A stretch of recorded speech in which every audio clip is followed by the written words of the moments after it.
Bienvenue à tous, adhérents et non-adhérents du SNAFAM. Merci aux fidèles qui nous suivent maintenant régulièrement et bienvenue au nouveau du jour. Pour ce nouveau webinaire proposé par le SNAFAM, nous n'allons cette fois-ci pas aborder un sujet réglementaire, mais un partage sur un outil de surveillance de la conjoncture que nous avons mis en place depuis plusieurs années déjà. Donc cet outil appelé baromètre de conjoncture a été confié et pris en main par la société Xerfi Spécifique et je me fais le plaisir d'en confier l'animation ce jour à Laurent Frelat, qui est directeur général, et Éline Morel, directrice d'études. Je suis moi-même Bertie Sev, déléguée générale du SNAFAM et présidente de l'IEACS, l'Institut européen des armes de chasse et de sport, dont la fonction est la même que celle du SNAFAM, mais au niveau européen. Avant de démarrer, un simple rappel technique. Comme il s'agit d'un webinaire, vous ne pourrez pas parler en direct. Par contre, les questions-réponses éventuelles vous sont ouvertes et nous irons jeter un œil sur vos observations ou questionnements en fin de présentation s'il y en a éventuellement. Donc, c'est parti. Je donne la parole à Laurent Frelat. Bonjour à toutes et à tous. Je vais effectivement commencer par vous présenter de façon assez générale Xerfi et Xerfi spécifique plus particulièrement. Vous connaissez certainement le groupe Xerfi, un groupe qui s'est développé au cours des années 90 sur la réalisation de ce qu'on appelle des études en catalogue. Éline, si tu pouvais revenir sur la... Je peux pas en fait. Je peux D'accord. pas. Non. Euh, voilà, Voilà. merci. Donc, des études en catalogue, vous en connaissez le principe, hein, c'est-à-dire que nous choisissons nous-mêmes nos thématiques, la façon de les traiter, nous réalisons les études et nous les commercialisons en multi-clients.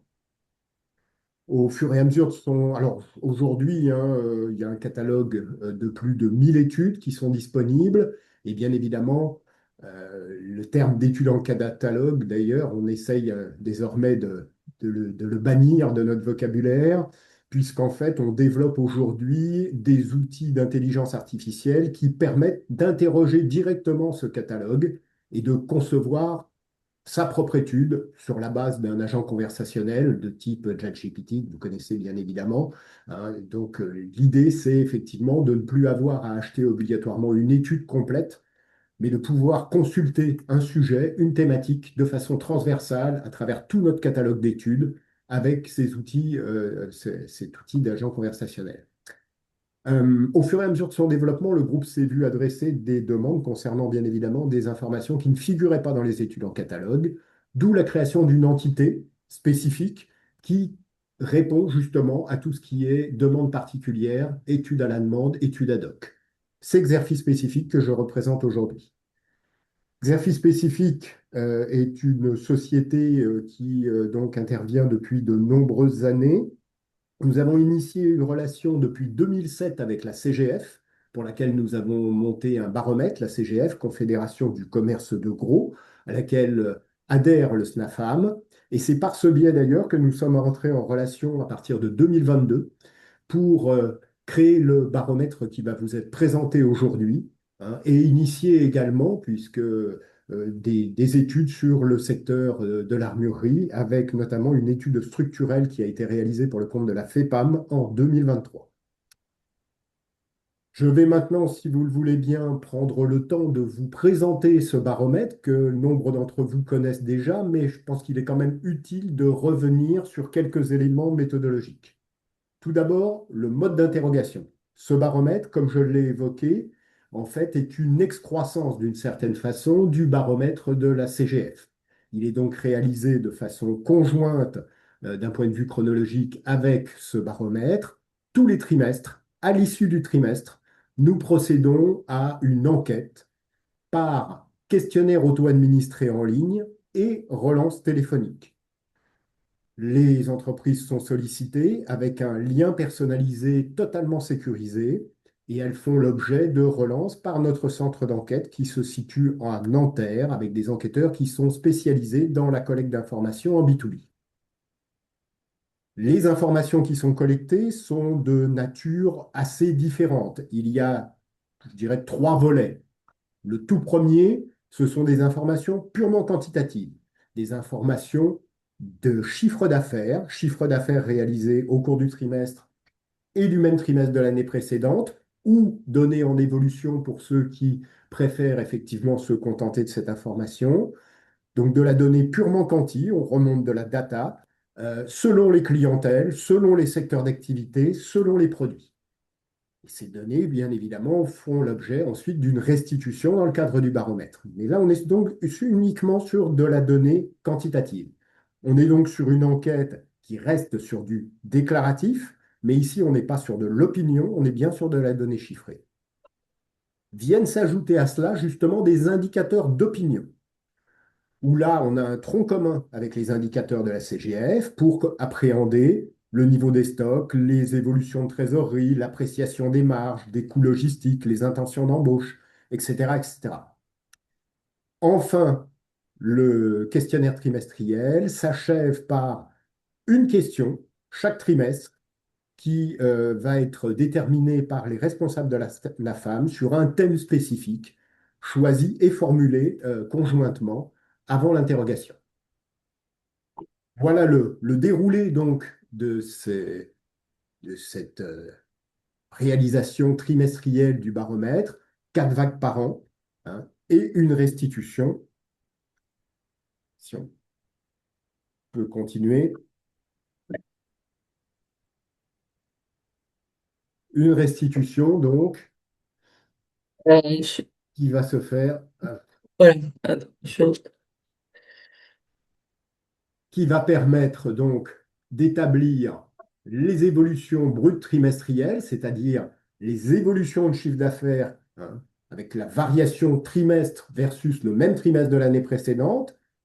Ces informations, bien évidemment, puisque nous disposons d'historiques désormais relativement longs, hein, je l'évoquais tout à l'heure, depuis 2022, permettent également d'établir les tendances annuelles, c'est-à-dire des moyennes mobiles sur 4 trimestres glissants, qui permettent à tout moment d'avoir une idée de la façon effectivement dont se déroule l'année, et puis des indicateurs sur les indicateurs d'opinion qui vont pour l'essentiel être des soldes d'opinion. Le solde d'opinion, je rappelle que c'est la différence entre le pourcentage d'entreprises qui déclarent une hausse d'activité ou une appréciation positive et le pourcentage d'entreprises qui déclarent une baisse d'activité ou une appréciation négative.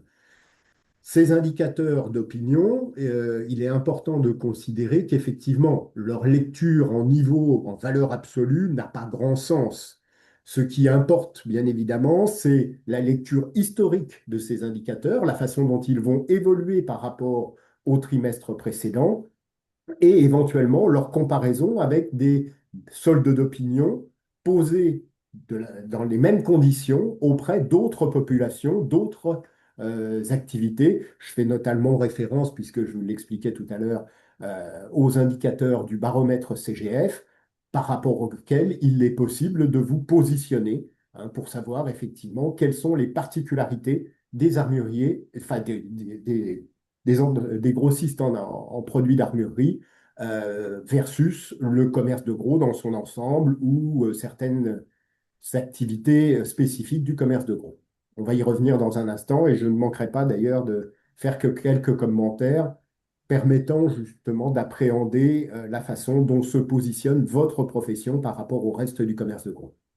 Et Laurent, je vais me permettre d'intervenir en complément par rapport à nos membres du SNAFAM pour indiquer que justement cet aspect historique est important et que là, aujourd'hui, exceptionnellement, nous partageons de façon ouverte le retour sur le premier trimestre 2026, mais les autres, les précédents et les suivants, sont réservés à nos adhérents.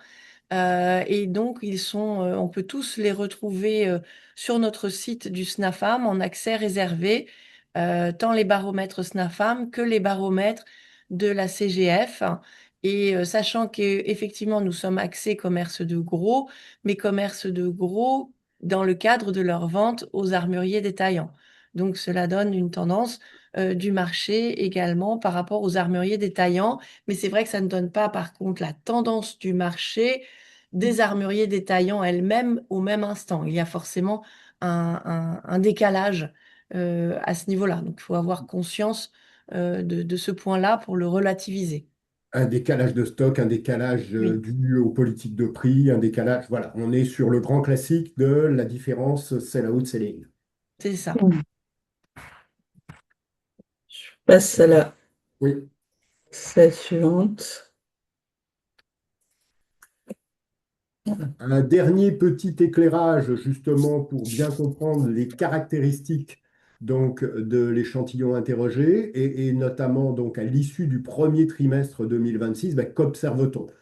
On observe une ventilation selon les clientèles, hein, donc des grossistes interrogés, qui fait très largement la part belle aux détaillants. Bertie vient de l'évoquer, on est effectivement à 74% des ventes à destination des détaillants. Les marchés d'État ont pesé pour 4% du total, les administrations pour 10%. Et vous voyez qu'on a une part de l'export également qui n'est pas négligeable, puisqu'on est au-delà de 10% pour la part export. La ventilation que je vous présente là est susceptible, bien évidemment, de varier d'un trimestre sur l'autre. Il ne s'agit ici que d'une photographie du premier trimestre 2026 pour que vous ayez bien en tête, effectivement, ce sur quoi ont été basés les résultats d'évolution qui vont vous être présentés dans un instant. Selon les secteurs d'activité, on est pratiquement à égalité entre les postes chasse et tir, 41-42% respectivement. La sécurité, elle, au premier trimestre 2026, a pesé pour 17% des ventes. Je vous rappelle que bien évidemment, toutes les ventilations que je suis en train de commenter, il s'agit ici de répartition en valeur, de répartition de chiffre d'affaires. Ça vaudra également pour d'ailleurs les indicateurs qui vont vous être présentés dans un instant en termes d'évolution. On parlera d'évolution ici en chiffre d'affaires, hein, donc chiffre d'affaires qui embarquera à la fois un aspect volume, un aspect évolution des prix et un aspect également mix produit commercialisé. Les familles de produits. Les familles de produits, la première d'entre elles, ce sont les munitions au premier trimestre 2026, 38% du total, juste devant les armes, un tiers et devant les équipements qui ont pesé pour 29% du total. Voilà, ça vous permet d'avoir un panorama complet de ce sur quoi vont être assis les résultats qu'Eline va maintenant pouvoir vous présenter. Et juste avant, quand on voit justement, comme l'a dit Laurent à l'instant, nous sommes sur le premier trimestre 2026. Donc on voit selon secteur d'activité un ratio chasse-tir quasi à égalité. Mais si vous allez observer les baromètres de trimestres précédents, on observera certains décalages selon certaines périodes. Typiquement, le troisième trimestre de chaque année, en général, va avoir la partie chasse peser un peu plus fort que la partie tir. Donc on a des variations qui vont se retrouver selon les cycles de l'année que vous tous connaissez bien en fonction de vos activités commerciales. Hmm. Tout à fait. On est du coup capable aussi de mesurer cet aspect saisonnier. Hmm. Ok.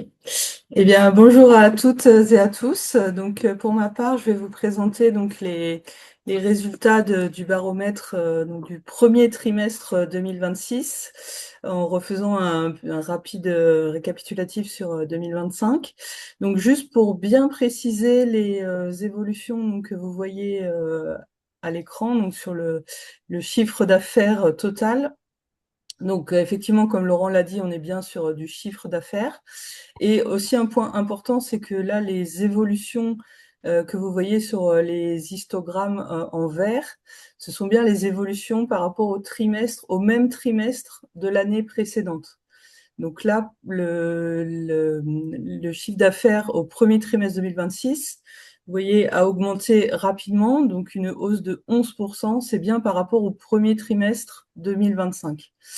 Donc là, sur le marché total, on avait eu une fin d'année 2025 en légère progression. Et donc, le premier trimestre 2026 marque une accélération. On avait une année 2025 qui s'était finie voilà, sur une faible croissance. Là, on a un premier trimestre qui est par rapport donc toujours au premier trimestre 2025 qui rebondit sensiblement. Donc, on a un marché total qui progresse de 11%. Et on calcule donc le chiffre d'affaires hors marché d'État. Donc là, on voit que la progression est d'une ampleur quasiment similaire. Donc, c'est-à-dire que le marché reste dynamique, même en enlevant la composante marché d'État. Donc, ensuite, on va détailler le marché, comme on a vu tout à l'heure avec petit... Voilà. Comme on a vu tout à l'heure dans la répartition du chiffre d'affaires, donc on interroge donc les grossistes qui répondent au baromètre sur leur clientèle. Donc, comme on a vu tout à l'heure, on a 5 segments. Donc, les détaillants qui, comme l'a rappelé Laurent, est le débouché vraiment principal des grossistes interrogés. Donc là, sur ce marché sur ce segment qui, par son poids, va déterminer en grande partie l'évolution du marché total. Là aussi, on avait une année 2025 qui s'était notamment terminée en repli. Et sur le premier trimestre 2026, on a un rebond assez important, donc qui a par le poids de ce débouché, a bien sûr contribué à la forte hausse du marché dans son ensemble. Donc, oui. Je me permets un petit commentaire. Juste bien prendre en considération le fait que ce rebond du premier trimestre 2026, hein, il s'agit bien effectivement d'un fort ressaisissement de l'activité. Ici, on est donc sur un comparatif premier trimestre 2026 versus premier trimestre 2025. Il n'y a donc pas du tout de composante saisonnière dans l'évolution qui vous est décrite ici, hein. Et cette reprise, il faut bien prendre en considération le fait qu'elle est d'une certaine façon à contre-courant de ce que l'on observe sur l'ensemble du commerce de gros. Je parlais tout à l'heure du baromètre CGF, j'y fais à nouveau référence, et notamment à contre-courant de ce que l'on observe sur les produits manufacturés. Le premier trimestre 2026 a été un trimestre difficile, c'est un trimestre en baisse de 1%, et on a cette situation effectivement un petit peu atypique de l'activité de votre profession, où l'année 2025, bah, effectivement, a été vraiment une année très en demi-teinte, hein, avec une baisse d'activité au global. C'était peut-être une des toutes premières fois, hein, qu'on enregistrait un résultat aussi difficile. Et effectivement, contre toute attente, un premier trimestre qui, lui, repart très fort. Épiphénomène ou amorce effectivement d'une inversion de tendance, ça évidemment, ce sera le baromètre du deuxième trimestre qui nous permettra de le dire. Tout à fait. Donc, si on regarde donc les autres clientèles, donc on a une progression là sur ce trimestre sur l'ensemble des clientèles des grossistes interrogés. Donc, notamment, bon, les marchés d'État et les administrations sont des débouchés, des clientèles traditionnellement dynamiques. Donc là, le premier trimestre 2026 s'est inscrit dans cette tendance. Ce qui est intéressant, c'est bon, on a un rebond, comme on a dit, sur l'export, qui, comme a dit Laurent, a un poids quand même important dans le marché total. Et également sur le marché des particuliers, associations de chasseurs et clubs de tir, même si là, leur poids est plus modeste, mais bon, on a quand même également ce rebond qui est perceptible. Donc, pour ce premier trimestre 2026, voilà, toutes les clientèles sont bien orientées. On va regarder maintenant l'activité selon les secteurs d'activité. Donc, comme on a dit, on a 3 grands secteurs, donc la chasse, le tir et la sécurité. Donc là, on a également une bonne dynamique au premier trimestre 2026 sur ces trois grands secteurs d'activité. Donc, ce qui est intéressant, c'est que voilà, sur la chasse, on avait eu une fin d'année 2025 en repli. Donc là, on a un rebond au premier trimestre. Et les 2 autres secteurs, donc le tir sportif et la sécurité, qui étaient les trimestres précédents bien orientés, ont continué dans cette dynamique.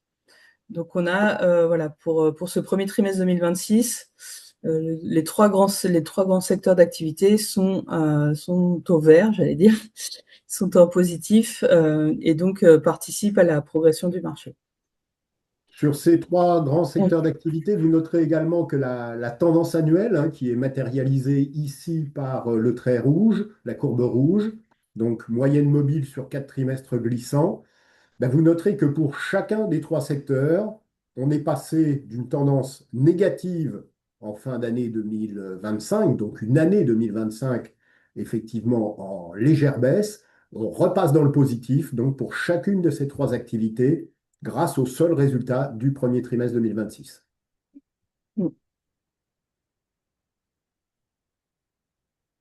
Alors, si on regarde maintenant,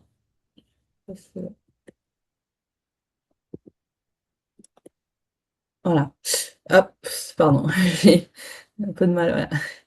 Voilà. Donc, selon les familles de produits, donc qu'on a vu tout à l'heure, Tu donc on a n'es pas sur les familles de produits, Eline. ah, moi si, mais moi j'ai la bonne slide. On est en avance ou en Je ne sais pas, on est toujours sur la distinction armes, tir sportif et sécurité. ah,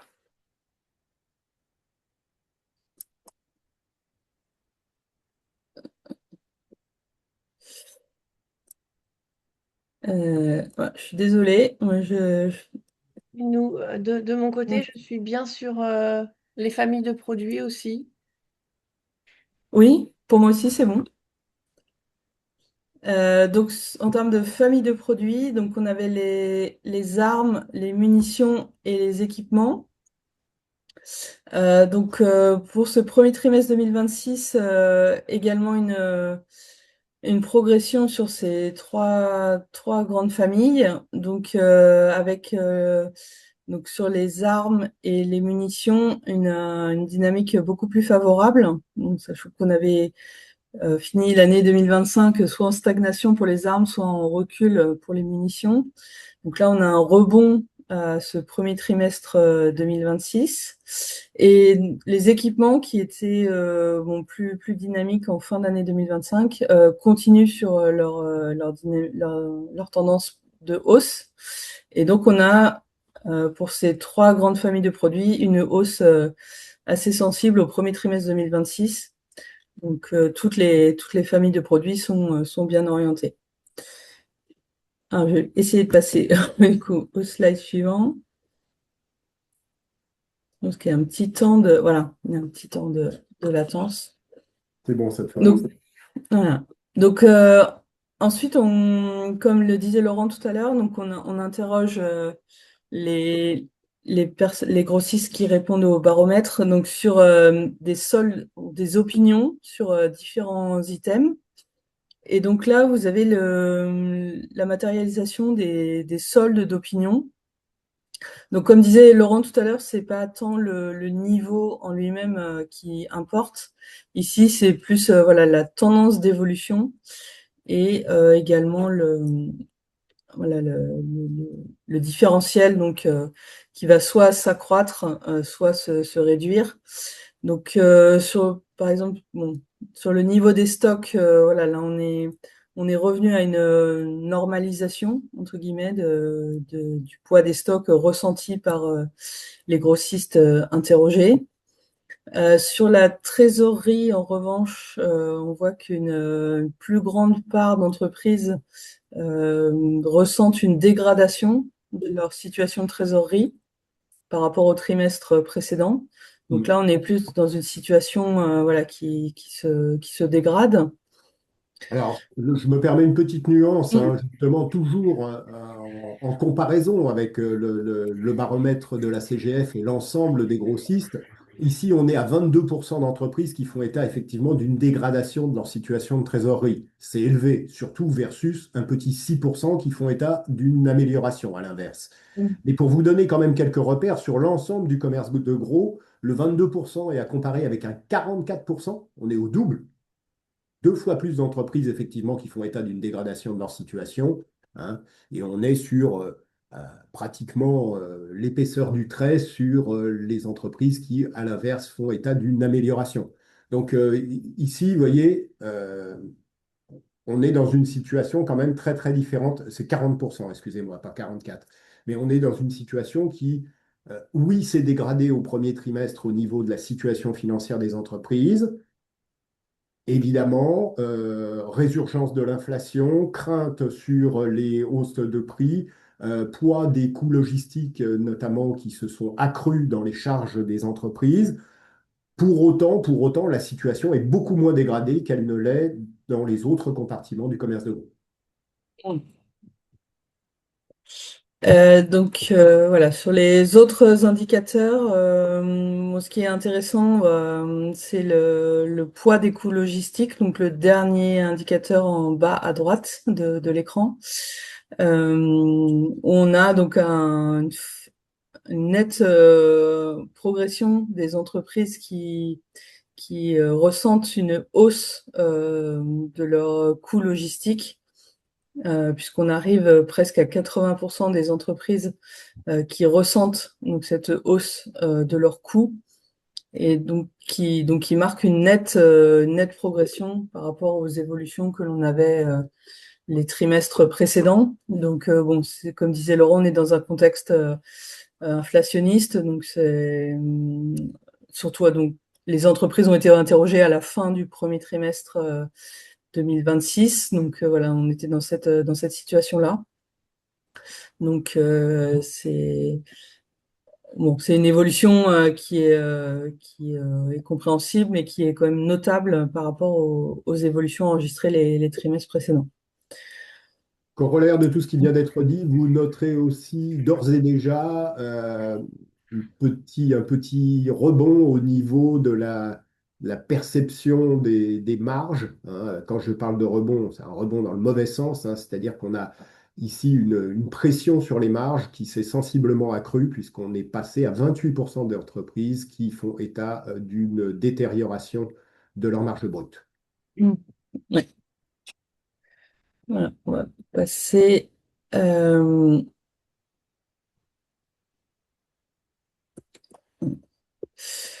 la slide suivante.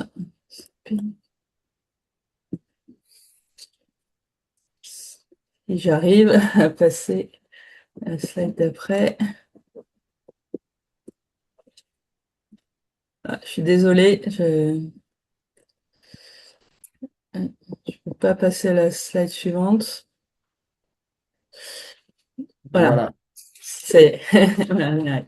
Donc la slide suivante, on interroge donc les entreprises sur leurs anticipations d'activité donc au trimestre suivant. Donc là, on va leur demander au deuxième trimestre 2026 comment elles anticipent l'évolution de leur activité, des intentions d'embauche et l'évolution prévue des tarifs fournisseurs. Donc là,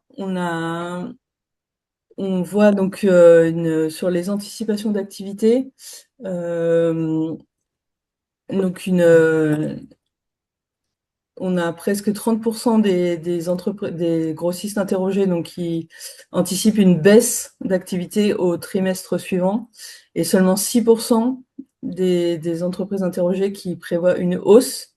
Donc on est sur un contexte bon, qui s'annonce difficile, même si on avait sur la part d'entreprises qui anticipent une baisse d'activité, on avait des niveaux plus élevés en fin d'année 2025.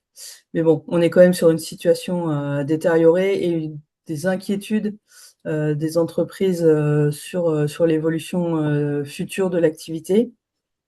Donc ça se transcrit notamment par une nette baisse des intentions d'embauche. Donc on voit qu'il n'y a plus que 17% des entreprises interrogées qui prévoient d'embaucher au deuxième trimestre 2026, même si bon, les difficultés de recrutement sont toujours perçues comme étant importantes. Et sur les évolutions anticipées au prochain trimestre des tarifs fournisseurs de marchandises, on voit qu'on se reste sur un niveau élevé.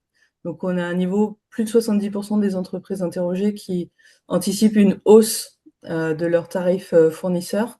Ouais. Donc, Là, je me permets une petite aide à la lecture hein, concernant ce graphique parce qu'il fait souvent l'objet de mauvaises interprétations. Le 72% du 1T 2026 est un chiffre particulièrement élevé.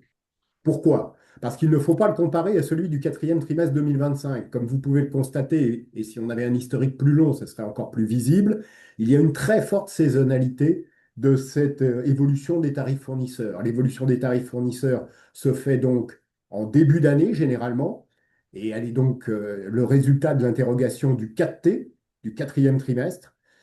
Et vous pouvez constater qu'effectivement, on est bien sûr des intentions qui, à l'issue du quatrième trimestre pour le début d'année, étaient à 74%, mais 72% pour un premier trimestre, à l'issue d'un premier trimestre, donc pour le deuxième trimestre de l'année, c'est quelque chose de totalement inédit. Ce 72%, il faut le comparer aux 35% du 1T 2025.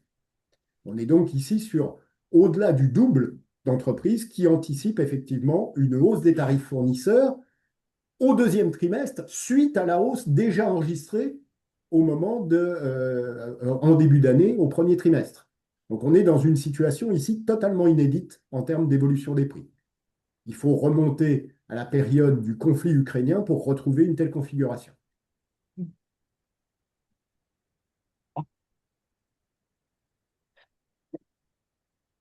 Très bien, donc ensuite voilà, je vais vous présenter voilà, le dernier, voilà, la dernière information donc, qui est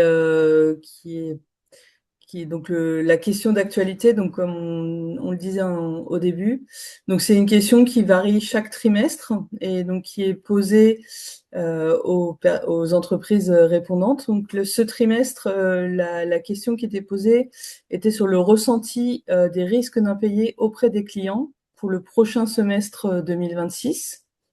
Et donc là, on voit que on a presque 80% des professionnels interrogés qui sont quand même vigilants sur ce risque d'impayé auprès des clients dans les 6 prochains mois, puisqu'on a quand même 17% qui anticipent un risque élevé d'impayé auprès des clients. Et pour 61% des répondants, le risque est moyen. On a seulement 22% des répondants qui indiquent, enfin, qui ressentent un risque faible d'impayé auprès des clients. Donc, comme on disait, c'est une situation de vigilance. Donc, comme on l'a vu aussi bien en termes de tarifs fournisseurs, donc de hausse de coûts, et aussi sur la clientèle. On a donc cette vigilance qui est marquée. Donc, voilà, même si, comme on a vu tout à l'heure, sur le premier trimestre, l'activité a progressé de façon très solide. On a quand même voilà, ce contexte de vigilance aussi bien sur la partie fournisseur que la partie client. Voilà, donc c'était la fin de la présentation des résultats de ce baromètre. Donc, Bertie, je vous rends la main du coup sur. Oui, alors je crois qu'on a quelques questions, donc je ne sais pas si vous serez en mesure de répondre en direct. J'ai déjà répondu à une première qui demandait si j'ai bien compris la question, si nous avions 100% des intervenants du marché qui participent à ce questionnaire. On peut jamais répondre 100%, donc on va dire 95%. Mais oui, on a un engagement d'adhérents et non-adhérents au SNAFAM pour les réponses à cette enquête de trimestrielle. Tout à Euh, fait, tout à fait. Je pense que ça mérite d'être souligné. Il y a une vraie mobilisation de la profession. Bon, des baromètres de ce type, hein, on en réalise un grand nombre. On en a au moins une trentaine en cours, donc chaque année. Euh, la profession est une profession qui se sent véritablement concernée par ces sujets et qui se mobilise pour répondre à ce baromètre. Et ça, c'est une vraie satisfaction. Et ça mérite d'être souligné. oui, tout à fait. Le seul petit bémol que je pourrais apporter, c'est sur quelquefois le délai de réponse et le respect justement des délais hein, qui sont relativement stricts, puisqu'effectivement, l'objectif est aussi de pouvoir vous restituer cette information avec le moins de décalage possible. Hein, et on essaye, dans la mesure du possible, de vous restituer les résultats d'un trimestre dès la fin du mois qui suit justement le trimestre sous revue. C'est ça. Donc l'engagement doit être aussi rythmé pour pouvoir C'est bien correspondre ça. aux attendus de parution des baromètres. La question, dans les questions suivantes, j'ai quelle est l'évolution annuelle du marché sur 12 mois versus 2024 et la tendance sur 12 mois glissants. Euh, Alors, ça, je pense qu'il faut qu'on revienne au... ouais. Euh, Alors, si je peux revenir, sinon je l'avais... Si vous avez la main, Eline, c'est bon. Vous pouvez revenir. Ouais. Vous me dites. Non, c'est dans l'autre sens.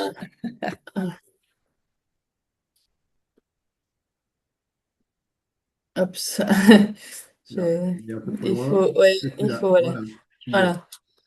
Voilà. Donc, Là, effectivement, on n'a pas une lecture directe du résultat. Il faudrait qu'on reprenne nos bases de données, mais on doit être aux alentours de moins 1%. Je vais oui, essayer de vous donner une réponse immédiatement, hein. Je vais essayer de retrouver ça, à moins que tu l'aies, Eline. Sinon, oui, j'avais le baromètre du quatrième trimestre Du quatrième 2025. trimestre? Ben alors c'est parfait. Ouais, et on était à moins 1,2 Ah oui, je n'étais pas sur loin. l'année. Moins 1,2, oui. donc Moins la rép- 1,2. Hmm. Ouais. Sur le marché total. Donc Donc, en fait, un pardon. résultat, là aussi, si on voulait commenter, qui est en deçà de l'ensemble du commerce de gros. Bon, mais l'ensemble du commerce de gros, vous le savez comme moi, hein, c'est un champ qui est très, très large. Ça couvre les activités d'approvisionnement au secteur bâtiment, d'approvisionnement à l'industrie, d'approvisionnement en produits manufacturés, d'approvisionnement sur tout le champ alimentaire, notamment, hein, qui pèse très lourd au sein du commerce de gros. Et l'approvisionnement également de derniers compartiments au secteur de la santé. Donc, vous voyez, c'est très très vaste, très très large. Et c'est vrai que sur l'ensemble du commerce de gros, on est resté en légère progression en 2025. Donc de ce point de vue-là, petite contre-performance de votre activité. Alors, j'ai une question aussi sur sur les munitions, si les évolutions sont en chiffre d'affaires ou en quantité. Oui, tout est en chiffre d'affaires. Tout est en chiffre d'affaires. Tous les résultats d'évolution là, qu'on a présentés sont sur le chiffre d'affaires. On demande aux entreprises leur chiffre d'affaires total et ensuite par famille, par clientèle, etc. Donc on est toujours en chiffre d'affaires sur tous les indicateurs.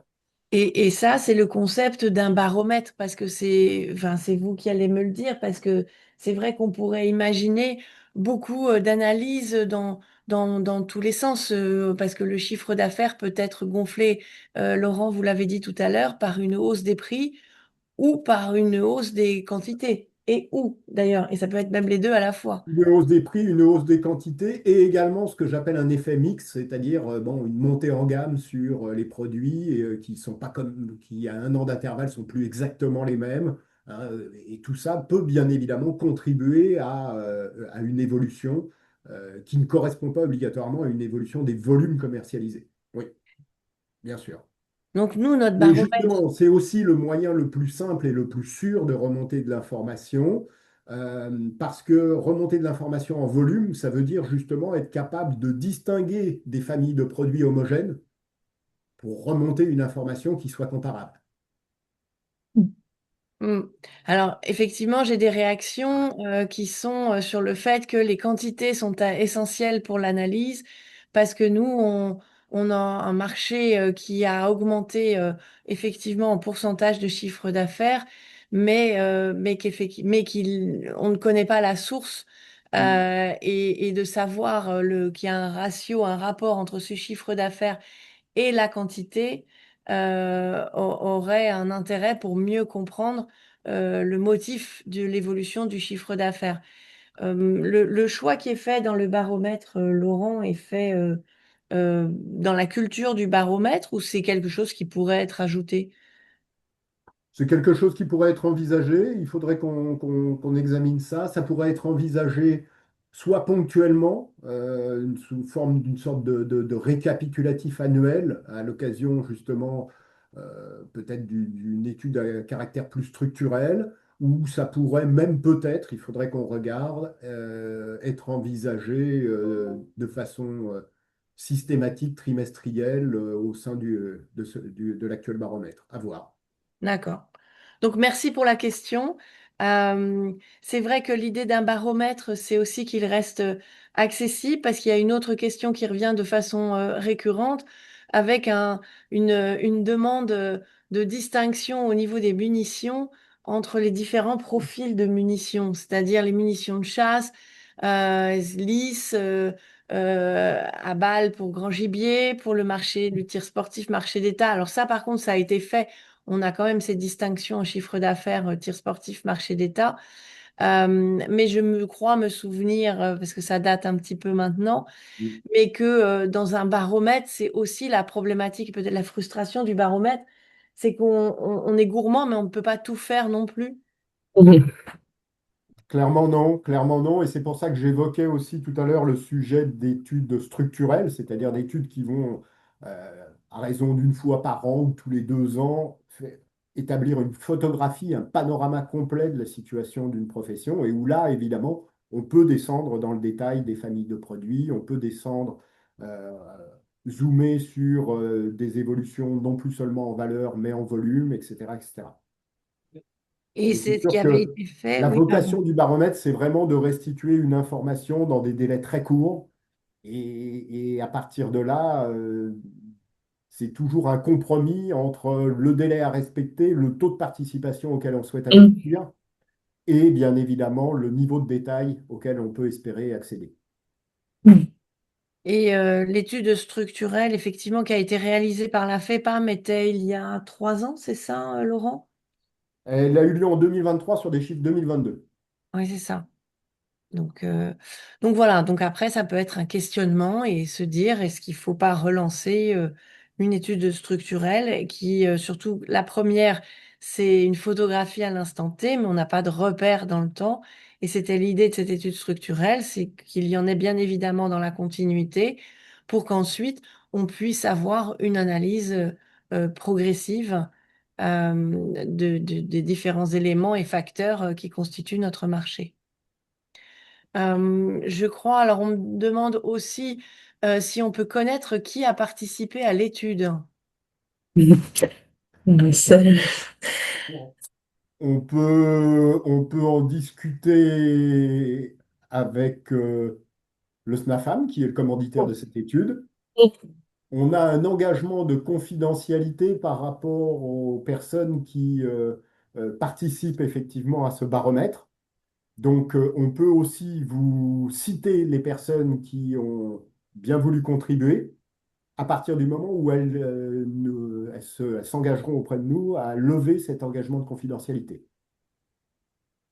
Et en fait, c'est ce qui fait qu'aujourd'hui, on a un engagement fort, c'est parce qu'il y a cet engagement de Bah, confidentialité. c'est toute la problématique de ces baromètres.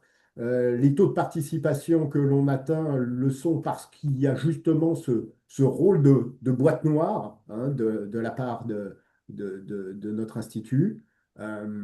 Et en même temps, bah, connaître les participants signifie lever cet anonymat et cette confidentialité. Alors, confidentialité, pas sur les données, bien évidemment, mais au moins sur savoir qui participe. Et on le fait hein, dans le cadre de certains baromètres, on peut intégrer à une vague d'interrogation une levée de confidentialité avec une petite formule à cocher. Acceptez-vous de faire part au SNAFAM de votre participation au baromètre? Oui, non. Et bien évidemment, tous les oui à ce moment-là vous sont restitués. Oui, mais j'aurais tendance à dire que dans ce cas-là, il faut qu'on ait 100% des oui. Euh, Sinon, ça n'a pas trop de sens. ou sinon, ça n'a pas trop de sens, oui, peut-être. Ouais, ouais. Ok. Mais de toute façon, et là je réponds vraiment au nom de Xerfi, hein, moi je peux répondre à une telle demande qu'avec le SNAFAM comme interlocuteur, et non pas les contributeurs eux-mêmes. Ok. Bah, merci beaucoup. C'est la question qui est venue derrière, c'était dans ce cas-là qui ne participe pas. Donc, C'est très c'est bien noté. tenté, mais effectivement, la réponse s'impose d'elle-même. Donc voilà. Bon, eh bien, merci beaucoup. Merci, merci à tous les deux pour cette présentation sur le baromètre. Parmi ceux qui nous écoutent et qui ont des questions ou qui souhaitent devenir eux-mêmes acteurs dans la réflexion par rapport à nos études, Nous avons une commission études de tendance au sein du SNAFAM. Donc, n'hésitez pas à vous signaler si vous voulez, pardon, venir la rejoindre, devenir acteur et contribuer aux réflexions, à ce qui est pertinent de mettre en avant ou comment aborder. Rien n'est jamais parfait. Et donc, on construit, on évolue et on s'améliore en écoutant et en travaillant tous ensemble. Donc, merci pour vos questions, vos observations. Désolée si on n'a pas tout à fait répondu dans le sens de votre attente. Et merci aussi pour votre écoute. Et donc, en lien avec ce merci pour votre écoute, notre prochain flash webinaire aura lieu le jeudi 2 juillet 2026 à 9 heures, donc heure habituelle. Et il portera sur la gestion des achats et ventes de munitions de catégorie B par l'armurier, en abordant le cas général et les cas spécifiques. Donc, ça sera un flash webinaire vraiment flash, qui sera assez rapide, assez court, mais qui peut nécessiter pour certains un rappel de méthodologie parce que la mise en œuvre du système d'information sur les armes et la gestion des munitions au travers de ce système n'est pas forcément d'une évidence immédiate.